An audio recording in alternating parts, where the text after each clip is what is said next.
नमस्ते दोस्तों, मेरा नाम है विजय ठाकुर और मैं स्वागत करता हूं आपका आपके YouTube चैनल इंडिया हर्ट्स में। आज हमारे साथ हैं नवभारत टाइम्स के मेट्रो एडिटर मिस्टर गुलशन खत्री जी। गुलशन खत्री जी तकरीबन 3 दशकों से ज़्यादा दिल्ली की राजनीति को देख रहे हैं और 34 सालों से इनको दिल्ली में रिपोर्टिंग करने का अनुभव है।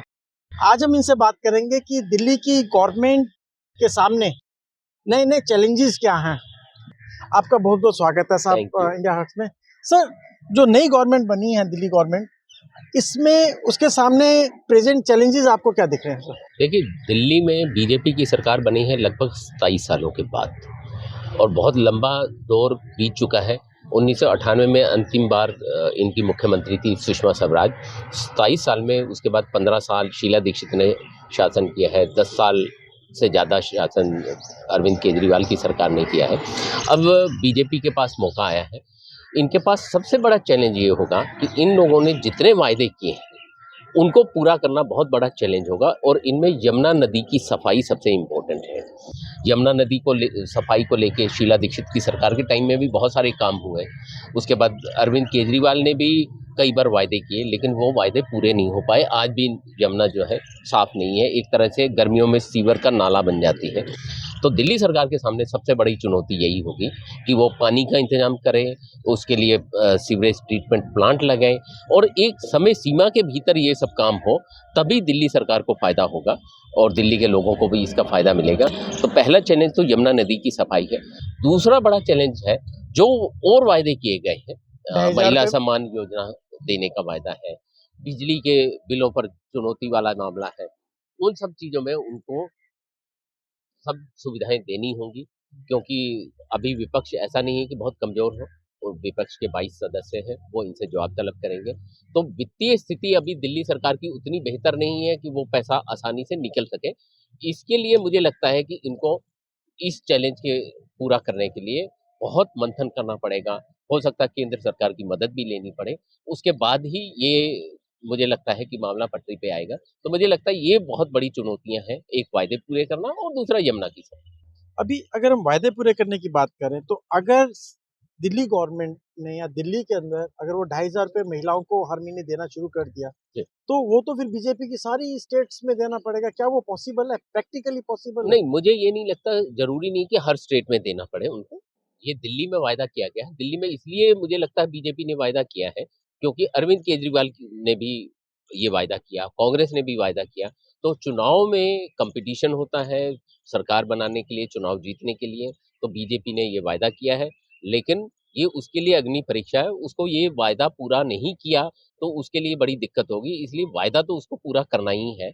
अब उसके लिए वित्तीय संसाधन कहाँ से लाए जाएँगे, कैसे लाए जाएँगे, क्या क्राइटेरिया बनेगा, सभी महिलाओं को दिया जाए या सिर्फ़ गरीब वर्ग की महिलाओं को दिया जाए या अनुसूचित जाति की महिलाओं को दिया जाए, ये अभी फैसला करना है सरकार ने और मुझे लगता है कि अगले कुछ महीनों में सरकार इस पे मंथन करके ये फैसला करेगी और उसके बाद ही अनुमान लगाया जाएगा कि अगर महिलाओं को ₹2,500 देते हैं, तो जिस कैटेगरी को उन्होंने तय किया है, उसमें कितनी महिलाएँ होंगी, कितना बजट रखना पड़ेगा, ये थोड़े दिन के बाद मुझे लगता है आएगा सामने। आपको याद है पिछली बार जब बीजेपी की गवर्नमेंट बनी तो 5 साल के अंदर 3 मुख्यमंत्री बने। जी। मदन लाल खुराना जी, साहिब सिंह वर्मा जी और फिर लास्ट में 50, 52 या 60 दिन के लिए सुषमा स्वराज जी आए। जी। इस बार आपको क्या लगता है कि ये जो नए चीफ मिनिस्टर साहब हैं, क्या ये लंबी पारी खेलने के लिए हैं या कि यहाँ पर भी आपके बैट्समैन बदलते रहेंगे? नहीं, नहीं, मुझे नहीं लगता। वो 30 साल पहले की बात है, 27 साल पहले की बात है। अब राजनीति बहुत कुछ बदल चुकी है। उस वक़्त नैतिकता के बहुत सारे पैमाने होते थे। इन इस बीच में वो सब खत्म हो चुके हैं। हम लोगों ने देखा है, बहुत सारे आरोप लगे हैं। इवन कि मुख्यमंत्री के गिरफ्तार हो गए, लेकिन वो जेल से भी सरकार चला रहे हैं, उन्होंने इस्तीफ़ा नहीं दिया। और एक वो वक़्त था कि आरोप लगा था, कुछ साबित नहीं हुआ था, तब भी लोगों ने इस्तीफ़े दे दिए थे। हाँ, मदन लाल खुराना जी का उस डायरी में उन्होंने नाम था। सिर्फ नाम भर आने से उन्होंने इस्तीफ़ा दे दिया था। तो उस वक़्त नैतिकता के पैमाने और थे। राजनीति में नैतिकता बहुत हायर लेवल पे मानी जाती थी। अब उस तरह की स्थितियाँ नहीं हैं।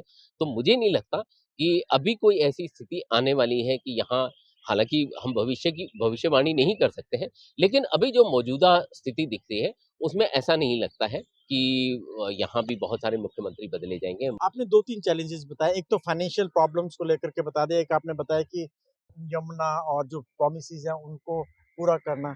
एक चैलेंजेस और है, बीजेपी के जितने भी वेटरन लीडर हैं जो 27 साल से लगातार ग्राउंड जीरो पे काम कर रहे हैं, उनको लग रहा है 3 बार की म्युनिसिपल कॉर्पोरेटर जो कभी एमएलए नहीं बनी, वो पहली बार एमएलए बनकर के चीफ मिनिस्टर बन गया, तो उसकी टांगें खींचने के लिए, उसको लेट डाउन करने के लिए भी एक पार्टी का धड़ा होगा शायद जो काम करेगा। नहीं, मुझे नहीं लगता ऐसा। उसकी वजह मैं आपको बताता हूँ। जी। पार्टी 27 साल सत्ता से दूर रही है दिल्ली में। बाकी जगह सरकारें बनती रही हैं। इवन कि प्रधानमंत्री नरेंद्र मोदी जब 2014 में जीत के आए, उसके बाद कई राज्यों में बीजेपी की सरकारें बनी हैं। ऐसे राज्यों में जहाँ लंबे टाइम तक सरकार नहीं थी। लेकिन सिर्फ दिल्ली ही ऐसा था, जहाँ प्रधानमंत्री ने भी जोर लगाया। 2015 में भी बीजेपी सरकार नहीं बना पाई और 2020 में भी नहीं बना पाई। अब बनाई 2025 में सरकार बना पाई। पार्टी के नेताओं को भी ये पता है कि अगर वो खींचतान ज़्यादा करेंगे तो इमेज खराब होगी और उसका नेगेटिव इम्पैक्ट होगा। आम आदमी के हिसाब से अगर हम देखें, आम आदमी, दिल्ली का आम आदमी, बीजेपी गवर्नमेंट कुछ खुशियाँ लेकर के, कुछ अच्छी खबर लेकर के आएगी या वही जुमलेबाजी या जिस तरह से कहते हैं उस तरह से रहेगा? नहीं, दिल्ली की स्थिति वैसी नहीं है। दिल्ली में अगर आपने वायदा किया है तो आपको पूरा करना पड़ता है। दिल्ली में उन्होंने देखा 10 साल अरविंद केजरीवाल को भरपूर समर्थन दिया उन्होंने। एक बार 70 में से उनकी 67 सीटें आई, दूसरी बार में 62 आई। इतना अपार बहुमत दिया, वो इसीलिए दिया कि केजरीवाल वायदे पूरे करें। लेकिन अभी उन्होंने जिस तरह से हाथ खींचा अरविंद केजरीवाल की पार्टी से और सिर्फ वो 22 पर आके सिमट गई, तो इससे पता चलता है कि दिल्ली के लोग बहुत अवेयर हैं। वो समय देते हैं नेताओं को, पार्टियों को कि वो काम करें। जब वो काम नहीं करते, तो वो अपना समर्थन वापस भी दिल्ली के लोग खींच लेते हैं। तो इसलिए मुझे नहीं लगता कि बीजेपी ये सब समझती है और उनको आगे चल के जो है अपने वायदे पूरे करने होंगे और वो मुझे लगता है कि इस मामले में गंभीर दिखेगी और वायदे पूरे करने की कोशिश ज़रूर करेगी। थैंक्स अ लॉट, आपने समय दिया सर। थैंक